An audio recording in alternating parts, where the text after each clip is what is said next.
அடுத்து சேலம் கிழக்கு மாவட்ட செயலாளர் அண்ணன் ஏஆர் இளங்கோவன் அவர்களை பேச வைக்கிறேன்.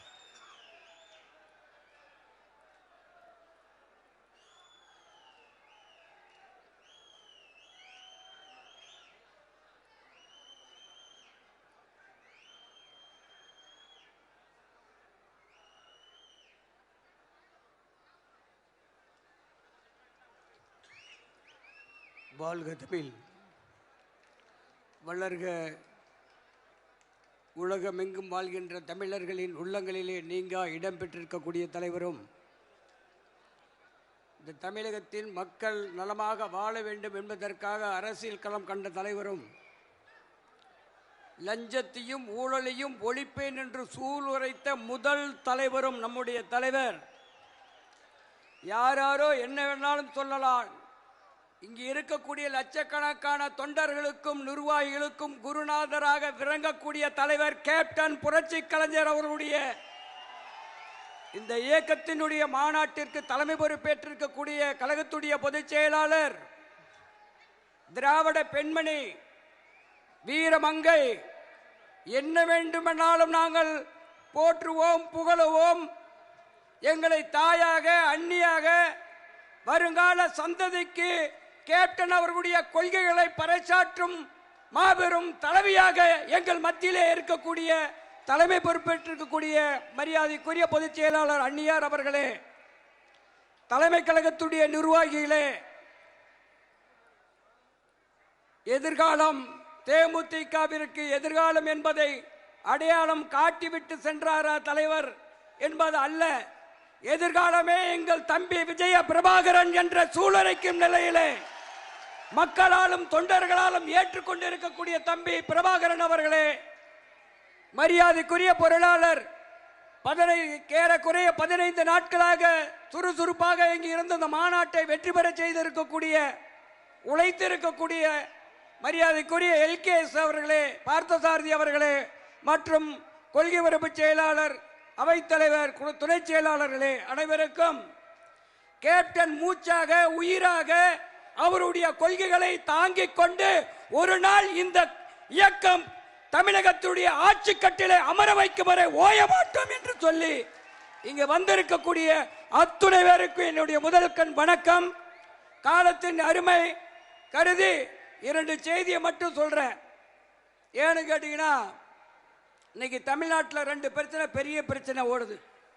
ஒரு பிரச்சனை திருப்பரங்குன்றத்தில் மேல மலையில தீபம் ஏத்தணும், உயர் நீதிமன்றத்துடைய ஆணை பெற்று தீபம் ஏத்தணுங்கிறாங்க. நான் இங்க இருக்கக்கூடிய கழக தோழர்களுக்கும் நிர்வாகிகளுக்கும் தமிழக அரசாங்கத்துக்கும் தமிழக மக்களுக்கும் கேட்டுக்கொள்ளலாம். எங்க ஆசை என்ன தெரியுமா? என் தலைவர் கேப்டன் அவர்கள் கொடுத்த இந்த தீப கொடியை தமிழகத்துடைய செஞ்சார் கோட்டையில ஏத்தணும். அதுதான் எங்க ஆசை. அதனால அங்க ஏத்த முடியல அப்படின்னு வருத்தப்படாதீங்க. நாங்க சொல்றோம், எங்க தீபக்கொடியை இந்த செஞ்சார் கோட்டையில ஏற்றும் வரை தேமுதிக ஓயாது, உறங்காது என்பதை தெரிவித்துக் கொள்கிறேன். அதே போல இங்கே வந்திருக்கக்கூடிய ஒரே தூய்மையான அரசியல் தலைவர், இன்னைக்கு தமிழ்நாட்டில் இருக்கக்கூடிய அரசியல் தலைவர்கள் யார் தூய்மையான அரசியல் தலைவர் என்று பார்த்தா நம்ம தலைவரை தவிர வேற யாரும் இருக்க முடியாது. நம்ம தலைவரா தூய்மையான அரசியல் தலைவர். அதை பத்தி பேசலாம், ரொம்ப நேரம் பேசலாம். சிவக்கொழுந்து பக்கத்தில் வந்துட்டார். அதனால நானும் என்னுடைய நேரத்தின் அருமை கருதி முடித்துக்கொண்டு உங்களிடத்தில் ஒரே ஒரு விஷயத்தை மட்டும் சொல்லி விடை பெற்றுக் கொள்கிறேன். என்னன்னு கேட்டீங்கன்னா, தேர்தல் நேரம் வந்தால் காய்ச்சல் வரும். யாருக்கு காய்ச்சல் வரும் தெரியுமா? நாளைக்கு ஆட்சிக்கு வரணும் அப்படிங்கிறவனுக்கு காய்ச்சல் வரும். நாளைக்கு ஆட்சிக்கு வரணுங்கிறவங்களுக்கு யார் ஆட்சிக்கு வரணும்? ஆண்டவங்களா, ஆள போவங்களா?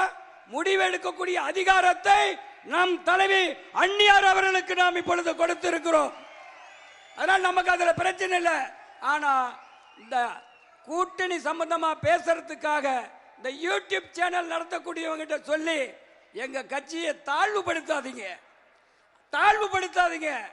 உங்களுக்கு கூட்டணி வரணும்னா நேர்மையான முறையில் எங்களை அணுகுங்க, எங்க தலைவியை அணுகுங்க, எங்க பொதுச் செயலாளர் கேளுங்க.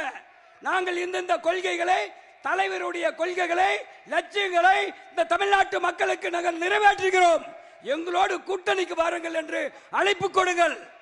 தலைவருடைய கொள்கை லஞ்சத்தையும் ஊழலையும் ஒழிப்பேன் என்ற கொள்கை, அந்த கொள்கையை சொல்லி எங்கள் தலைவியிடம் நீங்கள் கேளுங்கள். யாராவது கேட்க தயாரா இருப்பானா?